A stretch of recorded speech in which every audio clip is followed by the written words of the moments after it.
दोस्तों नमस्कार। दोस्तों अभी हाल ही में नेपाल के सरकार ने 100 रुपए के नए नोट छापने का फैसला किया है और इस नोट पर नेपाल का नक्शा होगा।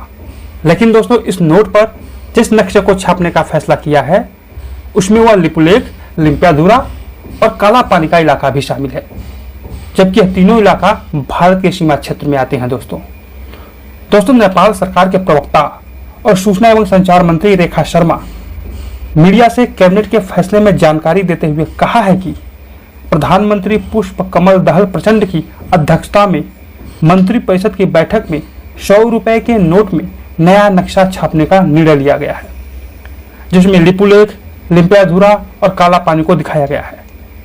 दोस्तों नेपाल ने अपना नया पॉलिटिकल मैप 18 जून 2020 को जारी किया था और इस पॉलिटिकल मैप में नेपाल लिपुलेख, लिम्पियाधुरा और काला पानी को नेपाल का पार्ट दिखाया गया था। दोस्तों इसके लिए नेपाल ने अपने संविधान में संशोधन भी किया था। उस समय भारत सरकार ने इस कदम को एक तरफा बताते हुए इसका विरोध किया था। दोस्तों भारत इन सभी तीनों क्षेत्रों पर यानी लिपुलेख, लिम्पियाधुरा और काला पानी को अपना पार्ट मानता है। भारत और नेपाल दोनों देश लगभग 1850 किलोमीटर की बॉर्डर लाइन शेयर करते हैं दोस्तों, और यह बॉर्डर भारत के 5 राज्य सिक्किम, पश्चिम बंगाल, बिहार, उत्तर प्रदेश और उत्तराखंड से गुजरती है। दोस्तों भारत और नेपाल के बीच इस समय काला पानी, लिम्पियाधुरा और लिपुलेख, इसी के साथ सुस्ता क्षेत्र को लेकर सीमा विवाद है। आपको बता दूं कि सुस्ता क्षेत्र उत्तर प्रदेश और बिहार की सीमा पर पश्चिम चंपारण जिले के पास यह क्षेत्र स्थित है। इस क्षेत्र को भी दोस्तों नेपाल ने अपने नक्शे में शामिल किया है। इस क्षेत्र पर नेपाल ने दावा किया है कि भारत ने इस क्षेत्र पर अतिक्रमण किया है।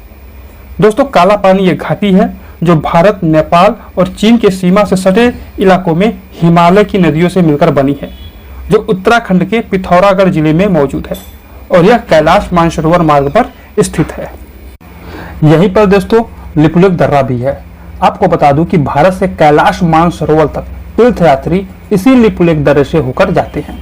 दोस्तों साल 2020 में भारत ने चीन के कब्जे वाले तिब्बत में लिपुलेख दर्रे से लगभग 90 किलोमीटर की दूरी पर मौजूद कैलाश मानसरोवर की यात्रा के दौरान श्रद्धालुओं को राहत पहुंचाने के लिए 80 किलोमीटर सड़क का उद्घाटन किया था। उसी दौरान नेपाल ने पिथौरागढ़ में शुरू हुई इस सड़क पर आपत्ति दर्ज कराई थी। यहीं से दोस्तों उत्तर पश्चिम की तरफ थोड़ी सी दूरी पर एक और दर्रा है जिसे लिम्पियाधुरा दर्रा कहते हैं।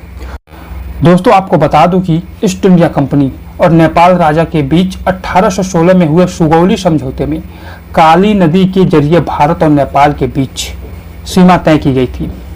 इस समझौते के तहत काली नदी के पश्चिम क्षेत्र को भारत का इलाका माना गया था, जबकि इस नदी के पूर्वी क्षेत्र का इलाका नेपाल का माना गया था।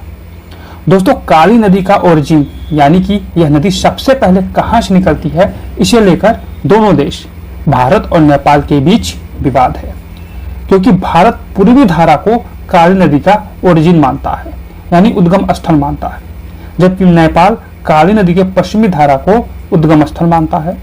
दोस्तों इसी के आधार पर भारत और नेपाल काला पानी के इलाकों पर अपना अपना दावा करते हैं। काला पानी के जरिए भारत बहुत आसानी से दोस्तों चीन पर नजर रख सकता है। दोस्तों कहा जा रहा है कि इस विवाद के पीछे चाइना का हाथ है, क्योंकि जब से सुगौली की संधि हुई है तब से लगभग 100 सालों के बाद तक इस इलाके को लेकर कोई विवाद नहीं हुआ था। लेकिन दोस्तों यह विवाद तब और ज्यादा गहरा गया जब कम्युनिस्ट नेता केपी शर्मा ओली नेपाल के प्रधानमंत्री बने, क्योंकि केपी शर्मा ओली ने भारत के बजाय चाइना से नजदीकियां बढ़ाना शुरू कर दिया, जिसके बदले में चाइना से नेपाल को अरबों डॉलर के कई परियोजनाओं में लाभ हुआ, क्योंकि चाइना का मकसद सिर्फ नेपाल को भारत के खिलाफ खड़ा करना है। दोस्तों सबसे दुख की बात यह है कि भारत हमेशा से नेपाल को अपना दोस्त माना है। नेपाल को भारत ने सबसे विकट समय में भी उसका साथ दिया है। नेपाल को हर स्तर पर भारत ने मदद पहुंचाई है। दोस्तों आपका इसके बारे में क्या कहना है, कमेंट बॉक्स में जरूर बताएं। धन्यवाद।